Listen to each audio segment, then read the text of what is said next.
Assalamualaikum warahmatullahi wabarakatuh. Alhamdulillah wassalatu wassalamu ala asyrafil khalqillah Sayyidina wa maulana Muhammad ibn Abdullah wa ala alihi wa ashabihi wa man tabi'ahu wa nasarahu wa wala wa la hawla wa la quwata illa billah, amma ba'd. Hadirin dan hadirat jamaah Majlis Ta'lim Musholla Al-Barakah yang saya muliakan, mudah-mudahan kita semua dimuliakan oleh Allah Subhanahu wa taala. Amin ya rabbal alamin. Yang terhormat Al-Mukarram Bapak Haji Marsudi selaku pimpinan musholla beserta para pengurus dan juga para tokoh masyarakat serta para hujjaj dan ibu-ibu sekalian dan remaja.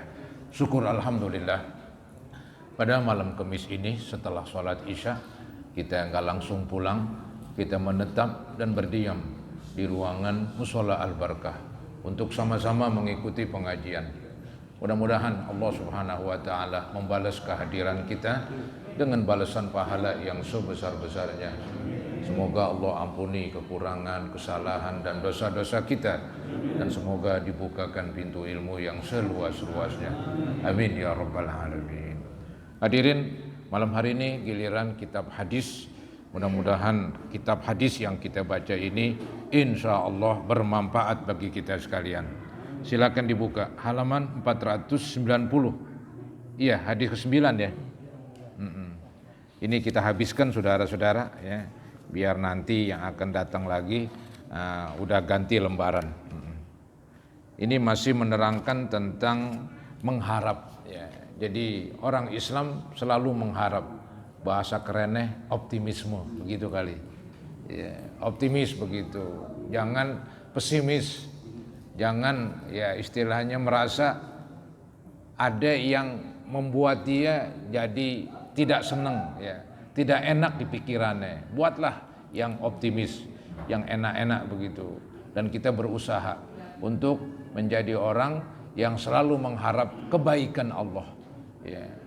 Nah ini Allah mempunyai rahmatnya banyak banget ya. Nah di antara rahmat yang disimpan itulah nanti di sorga. Adapun di dunia itu sebagian kecil ya. Di sorga nanti merupakan tempat yang paling banyak rahmat Allah. Allah berikan kenikmatannya kepada kita. Ya mudah-mudahan kita semua masuk ke sorga Allah Subhanahu wa taala. Amin ya rabbal alamin. Wa anhu qala sami'tu Rasulullah sallallahu alaihi wasallam yaqul ja'alallahu ar-rahmata mi'ata juz'in fa amsaka indahu tis'atan wa tis'in wa anzala fil ardi juz'an wahida fa min dhalikal juz'i yatarahamul khalaiq hatta tarfa'ud dabbatu hafiraha an waladiha khasyatan an tusibah wa fi riwayatin inna lillahi mi'ata rahmah anzala minha rahmatan wahidatan bainal jinni wal insi wal bahaimi wal hawam fiha fabiha yata'atafun wa biha yatarahamun wa biha ta'tipul wahshu ala waladiha wa akharallahu ta'ala tis'an wa tis'ina rahmah yarhamu biha ibadahu yaumal qiyamah. Muttafaqun alaih.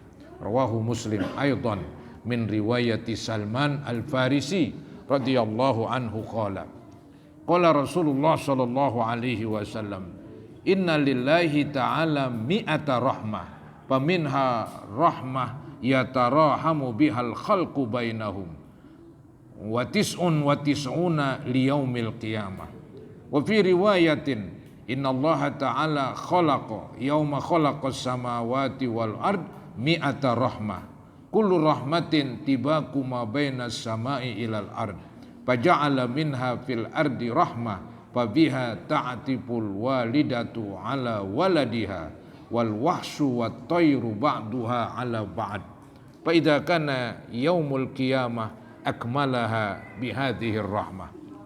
Hadisnya cukup panjang, ya, menceritakan tentang rahmat Allah. Artinya Abu Hurairah meriwayatkan, aku mendengar Rasulullah sallallahu alaihi wasallam bersabda, Allah Subhanahu wa taala menjadikan rahmat sebanyak 100 bagian. Jadi Allah membuat rahmat ada 100. Yang di dunia ini cuma dikirimin ya dikit banget saudara-saudara. Yang disimpan banyakan itu. Nih kita lihat. Dia menahan yang 99 di sisinya. Jadi kalau gitu yang diturunkan ke dunia cuman 1 rahmat. 99 disimpan oleh Allah. Dan menurunkan yang 1 bagian di muka bumi. Ini 1 bagian rahmat dibagi-bagi lagi. Ya, entah rahmat buat manusia, rahmat sesama hewan dan seterusnya.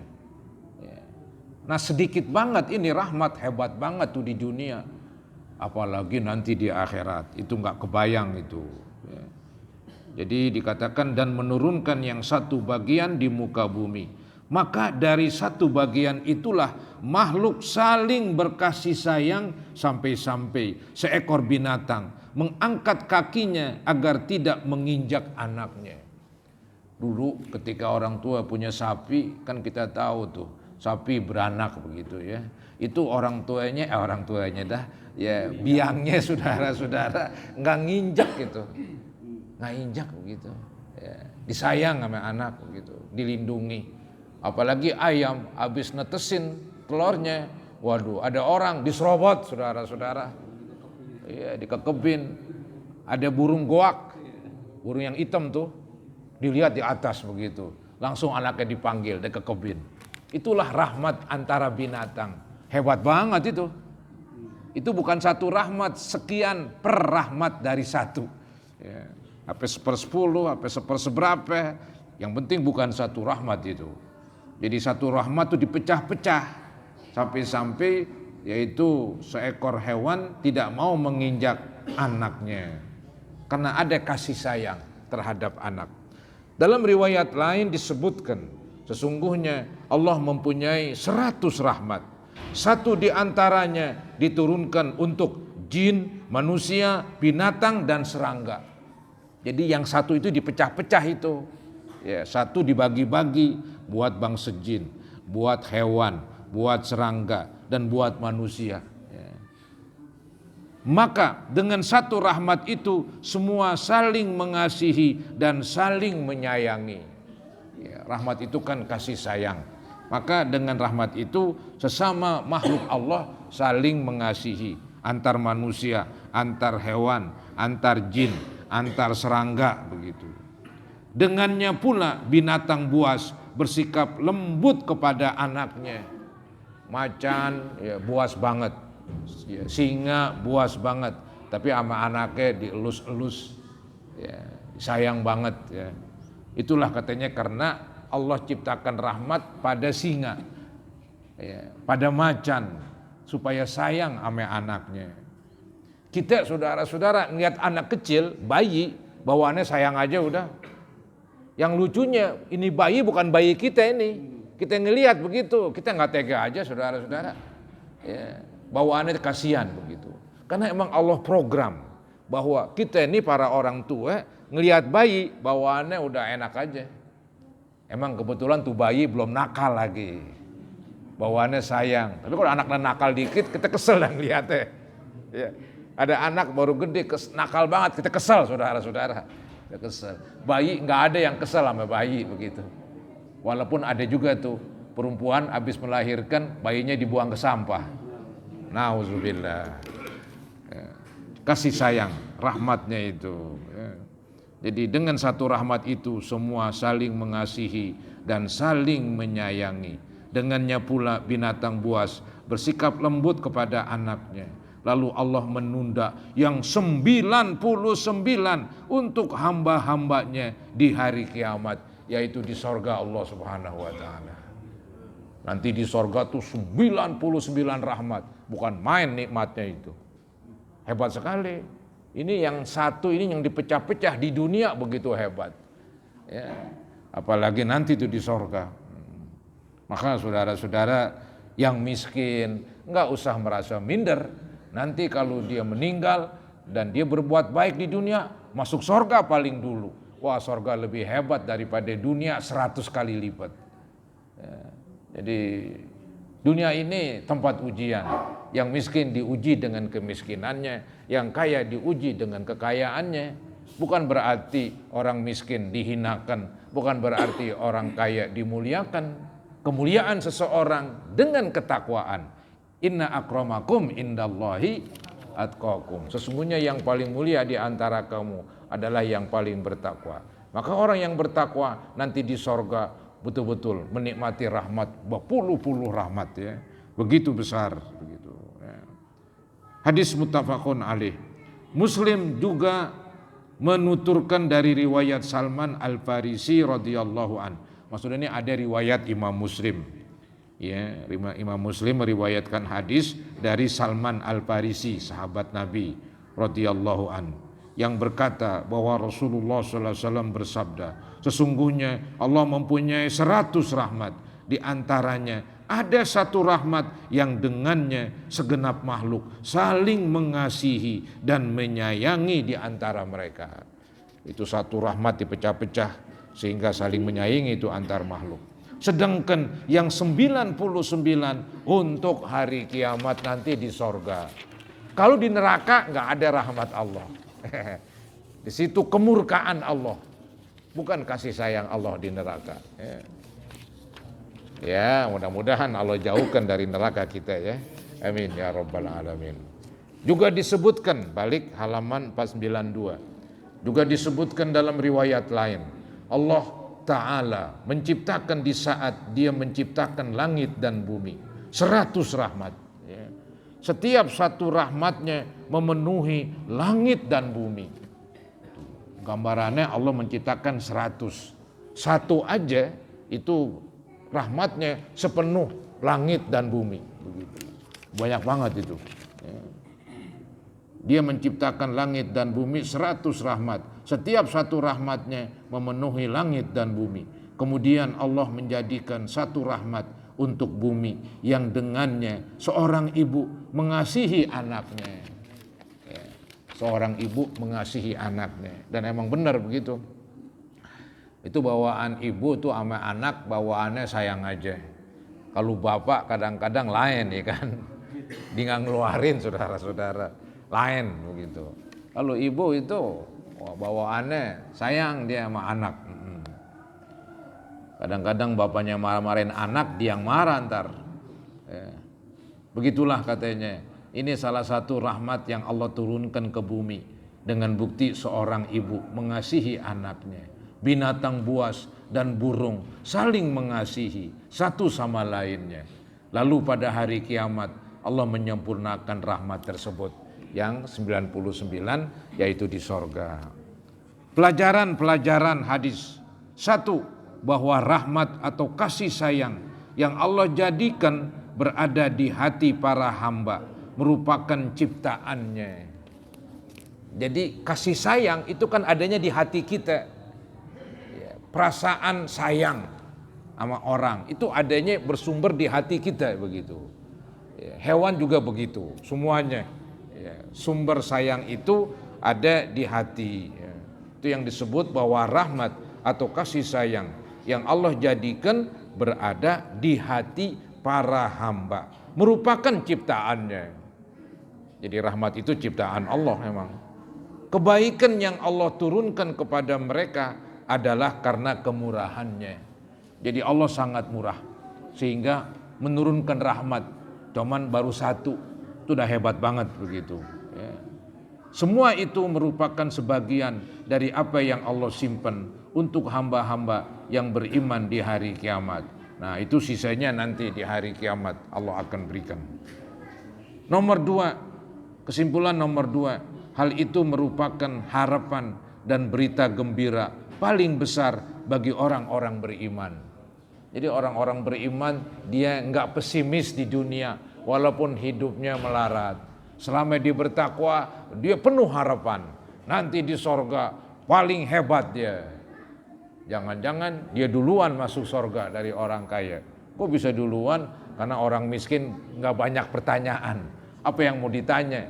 Harta lu dari mana? Udah dari mana? Lu kemanain? Orang miskin enggak ada kali itu yang tanyaan begitu. Ya, itu miskin yang benar itu. Kalau miskin yang ngerampok, mencuri, berbohong, wah itu sih hancur-hancuran itu. Itu yang disebut miskin di dunia, di akhirat lebih miskin lagi. Itu yang disebut sengsara itu. Ada dulu nyanyian Sangsaru Badan apa itu? Begitu. Jadi hal itu merupakan harapan dan berita gembira paling besar bagi orang-orang beriman. Jadi orang-orang Islam ini ada berita yang menggembirakan. Tunggu katanya nanti kalau kamu meninggal, kamu akan mendapatkan rahmat Allah. Lebih banyak lagi yang Allah berikan di dunia. Jika hanya dengan satu rahmat, semua saling mengasihi dan menyayangi, dan kebaikan tersebar di antara mereka, lalu bagaimana dengan 100 rahmat di hari kiamat nanti? Banyakkan lagi. Ya. Dunia kita lihat kan begitu hebat kemajuan, itu rahmat Allah. Kalau Allah nggak memberikan rahmatnya ya nggak ada kemajuan ini, saudara-saudara.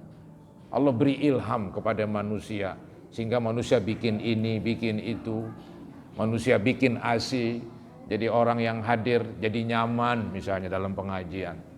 Itu rahmat Allah yang Allah berikan kepada manusia sehingga manusia menemukan alat namanya AC. Ya.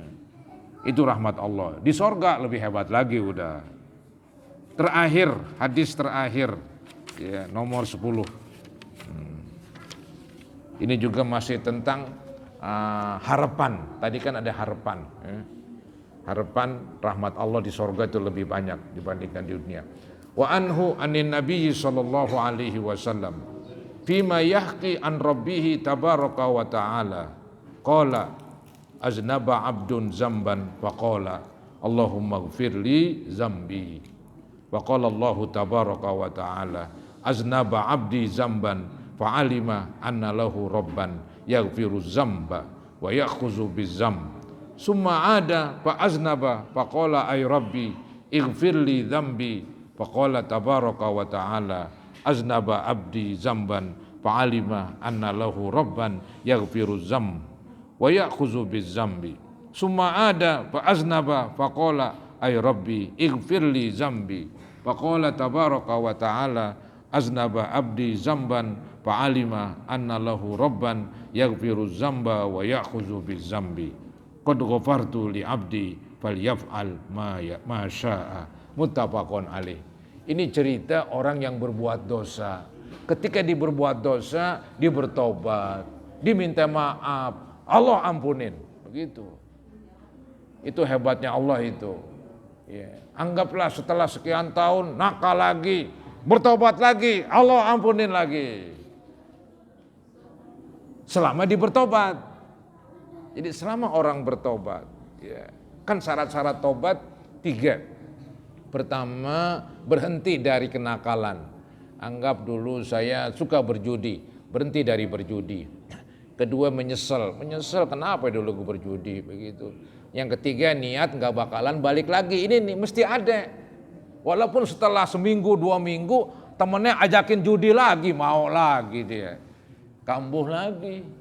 Setelah kambuh sadar, wah gue kok dosa lagi nih, tobat lagi, begitu. Jangan, wah dulu udah tobat, nggak ada tobat lagi. Itu nggak benar saudara-saudara. Itu bawaan dan ajakan setan. Setan itu emang maunya begitu. Lu dulu kan udah bertobat, jangan tobat lagi. Terus aja berbuat dosa. Ya, istilahnya lepek, udah lepek, nyebur sekalian. Itu setan maunya. Agama enggak. Ayo tobat lagi, nggak apa-apa. Yang penting waktu tobat terpenuhi syarat tuh di situ tuh. Ini bukan nyuruh nakal ini, bukan. Ini untuk menggambarkan begitu gede rahmat Allah. Ya, begitu murah Allah itu untuk membuat manusia orang Islam ini jangan pesimis, apalagi bunuh diri. Ya, bunuh diri, dia ada banyak utang, bunuh diri. Ya, dia berbuat dosa ke sono kemari, ya, akhirnya bunuh diri. Takut Tuhan gak maafin, mendingan gue bunuh diri aja dah. Ya tambah hancur kalau begitu. Jadi gak boleh pesimis, bertobatlah begitu. Setelah bertobat berusahalah untuk jadi orang lempeng. Tapi kan manusia tetap manusia. Sewaktu-waktu dia tergoda, kecebur lagi, ya nggak ada jalan lain. Jangan bilang biarin dah lepek terus. Oh enggak, bangkit lagi, bangun lagi dan bertobat lagi. Ini dia hadisnya nih. Kita lihat. Abu Hurairah meriwayatkan dari Nabi SAW tentang sesuatu yang diceritakan dari Robnya, itu dari Tuhannya, ya, dari Robnya, dari Tuhannya.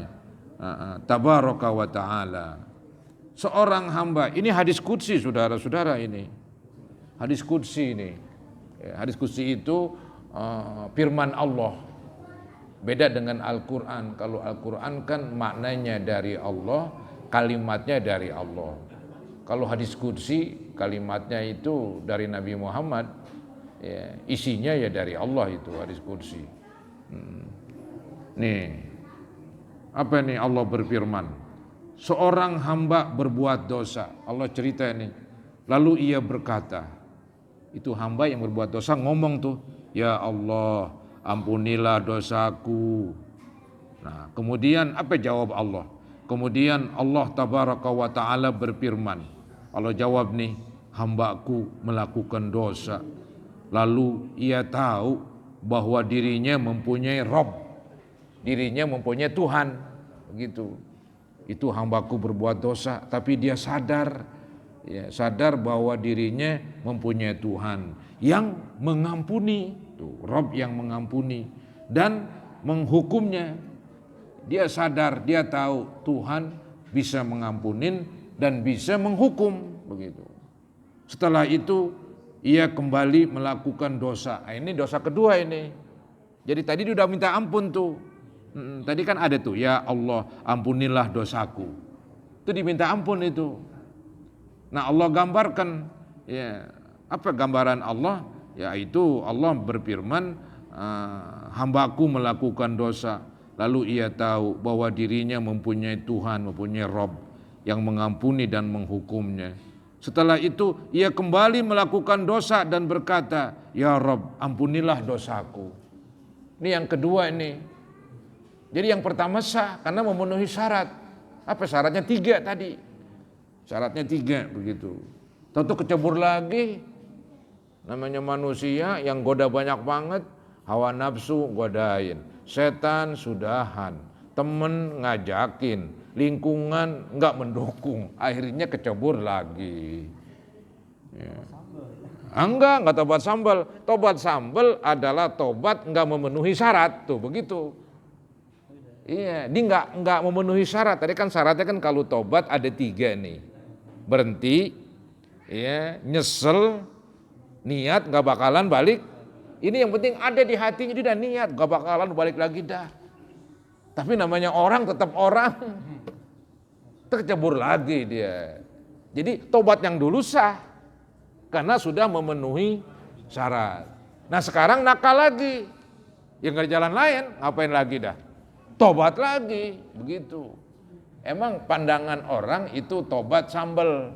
Aduh pedas, aduh pedas begitu, dikesel pedas begitu dah. Nanti ada sambal lagi makan hajar lagi. Tobat sampai tobat tapi itu sambal.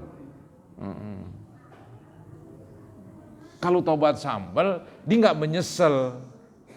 Iya, dia cuman tobat doang begitu, berhenti udah tobat dah. Tapi nggak ada nyesel, nggak ada niat untuk nggak balik lagi. Malah di hatinya nanti gue mau balik lagi itu yang kusut itu sambal itu. Niat mau balik lagi, kudunya ada niat jangan mau balik lagi. Tahu-tahu kembali, ya tobat lagi begitu. Ini ceritanya begitu saudara-saudara nih. Jadi setelah itu ia kembali melakukan dosa dan berkata. Nah ini diminta ampun ini. Ya Rob, ya Tuhanku, ampunilah dosaku. Kemudian Allah tabaraka wa ta'ala berfirman, hambaku melakukan dosa. Lalu ia tahu bahwa dirinya mempunyai Tuhan, mempunyai Rabb yang mengampuni dan menghukumnya. Setelah itu ia kembali melakukan.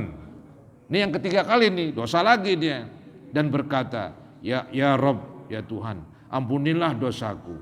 Kemudian Allah tabaraka wa ta'ala berfirman, hambaku melakukan dosa. Lalu ia tahu bahwa dirinya mempunyai Rabb, mempunyai Tuhan yang mengampuni dan menghukumnya. Padahal Allah telah mengampuninya. Silakan ia melakukan apa saja yang dikehendakinya. Hampir begitu tuh omongan. Silakanlah berbuat apa saja. Yang penting setelah itu bertobat. Dan tobatnya harus benar-benar. Begitu. Ini katanya ini tetap bukan nyuruhin nakal. Bukan. Ya. Ini untuk menggambarkan, wahai manusia, jangan putus asa dengan ampunan Allah begitu. Walaupun dosa kamu ditumpuk-tumpuk selangit, kemudian mau bertobat, Allah akan terima. Begitu. Dulu sahabat Nabi pada pergi ke gunung-gunung karena diingat dosanya banyak pada waktu zaman jahiliyah. Dia mau bener dah. Ada yang pergi ke gunung ibadah melulu. Kan gak bagus juga begitu, meninggalkan rumah tangga, meninggalkan lingkungan. Nah inilah Nabi ini sampai ini, ada hadis qudsi. Supaya sahabat Nabi hatinya ya ada harapan lagi dah. Ya. Jangan sampai hati para sahabat Nabi merasa takut terus. Begitu. Tapi ada harapan, yang penting bertobat ya. Hadis muttafaqun alaih, firman Allah, silakan ia melakukan apa saja yang dikehendakinya. Maksudnya apa? Maksudnya selama ia melakukan hal ini, yaitu berbuat dosa, lalu meminta ampun, aku mengampuninya, kata Allah. Sebab tobat itu menghancurkan dosa sebelumnya.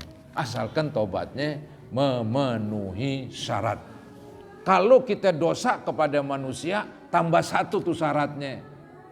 Kalau kita ambil hartanya, kita pulangin. Kalau kita sakitin, kita katain, minta maaf, begitu. Yang keempat, anggap dulu saya merampok, begitu. Kemudian sekarang saya tobat. Nah, syaratnya tobat pertama, berhenti ngerampok. Kedua, nyesel. Kenapa sih dulu merampok? Kita kesel dah, nyesel saudara-saudara. Ketiga, niat tidak akan balik lagi merampok. Yang keempat, pulangin. Bisa gak nih? Pulangin. Kalau ente nggak pulangin, susah itu. Kecuali ente jatuh miskin, dulu ngerampok. Sekarang berhenti dah, tobat. Ya, tobat. Cuman mau mulangin, duitnya nggak ada. Boro-boro mulangin. Buat makan, susah. Tapi dia tetap bertobat. Mohon kepada Allah, ya Allah ampunin. Begitu. Bisa jadi nanti Allah damaikan. Allah damaikan, maksudnya bagaimana? Si perampok yang udah bertobat, niatnya pengen mulangin, cuman gak punya apa-apa, akhirnya gak pulangin. Nanti Allah damaikan tuh antara perampok dengan yang dirampok. Kata Allah, wahai orang yang dirampok, lu maafin tuh dah, ntar gue gantiin, sorga cakep banget. No, mau gak? Oh mau, dimaafin dah. Selesai saudara-saudara, dua-duanya di sorga udah. Bisa jadi begitu, tapi maaf nih, jangan salah paham. Kalau gitu asik nih gue ngerampok besok begitu. Ntar gue tobat. Apa lu bilang ntar gue tobat? Jangan-jangan waktu ngerampok didor mati lu. Kapan tobatnya? Hati-hati. Jadi itu tobat gak usah dimain-mainin. Kita khawatir sebelum bertobat keburu mati. Iya. Misalnya nih maaf nih. Orang kan kadang-kadang ada yang main melacur. Maaf dah. Iya. Dia gak mau tobat itu. Melancur. Akhirnya apa? Mati di atas perut. Paham gak tuh omongan? Itu omongan 40 tahun ke atas itu. Yang belum 40 boleh gak paham. Begitu. Karena dilihat kebiasaannya tuh dia. Allah udah kasih semacam rahmatnya. Apa rahmatnya? Allah tutupin. Gak ketahuan lu begitu. Berhenti dong, buru-buru berhenti. Dibilang entara bertobat, entar. Akhirnya pas banget dia nakal, blek. Mati. Kalau udah mati kapan tobatnya? Bisa gak? Ya nggak bisa dong. Syarat tobat kan berhenti. Nah dia lagi begitu. Orang menyolong mulu kerjaannya, nggak mau berhenti, nggak mau tobat. Dibilang antara gue tobat, enak banget tuh ngomong. Kudunya buru-buru bertobat. Ya, akhirnya tahu gak, waktu mencuri didor sama polisi. Mati, kapan tobatnya? Orang udah mati begitu. Kan syarat tobat berhenti dari nakal, nyesel, niat gak akan balik lagi, pulangin sama yang barang yang dirampok. Nah, orang ada mati begitu. Ya. Itu bahaya para hadirin. Yang lebih bahaya lagi, seseorang tuh biasanya mati dari kebiasaan diberbuat. Ya, dia biasa maaf mencuri, matinya lagi mencuri. Biasa main tinju, matinya di ring tinju. Sering terjadi begitu. Maka biasain yang bagus-bagus, biasa hadir di pengajian, begitu. Ya, jangan biasain yang jelek-jelek, ntar matinya lagi jelek. Ya, kawan tobat deh, berat dah. Itu berat saudara-saudara. Ya. Begitulah tobat menghancurkan dosa sebelumnya. Pelajaran-pelajaran hadis, agungnya kemurahan dan kasih sayang Allah kepada hambanya. Jadi begitu hebat Allah, murah banget sama kita. Ya. Selama mereka yakin, selama ini manusia yakin bahwa Rob, bahwa Tuhan mereka mempunyai kendali atas diri mereka. Jika berkehendak, Dia mengampuni, dan jika tidak, Dia akan menghukum. Ingat, Allah berbuat apa saja. Ya. Allah bisa menghukum dan juga Allah bisa memaafkan. Nah, untuk itulah usahakan minta maaf Allah. Jangan sampai kita nantangin. Nantanginnya bagaimana? Udah berbuat dosa nggak mau berhenti. Itu para hadirin ya, orang berbuat dosa tuh nggak ketahuan. Itu termasuk sifat Allah yang maha pengasih juga itu. Allah tutupin biar nggak ketahuan. Cuma nih manusia nakal, udah nggak ketahuan, nyobain lagi, balik lagi. Kata Allah, lu bakalan mati lagi begitu. Ya udah. Gitu. Maka jangan merasa kalau kita nakal nggak ketahuan, jangan merasa kita ini nggak diawasi oleh Allah, tetap diawasi, dikasih peluang tuh nggak ketahuan untuk bertobat. Tapi karena kebangetan nggak mau berhenti, ya udah ketangkep dah. Itu yang korupsi kan katanya kamu korupsi berapa kali? Baru sekali. Padahal tuh sebenarnya bukan sekali katanya. Kalau sekali dua nggak ketahuan. Ini udah berkali-kali nih. Ya, udah kebangetan. Ya. Begitu. Kemudian 2, tobat yang benar dapat menghapus segala dosa. Tobat yang benar syaratnya 3 kalau sama manusia. Berhenti, niat, berhenti dari nakal, berhenti dari nggak sembahyang misalnya, kemudian nyesel, yang ketiga niat nggak bakalan balik lagi. Kalau mengdosa sama orang, tambahin atu yang keempat, beresin tuh sama orang. Tobat yang benar, itu namanya tobat yang benar, dapat menghapus segala dosa.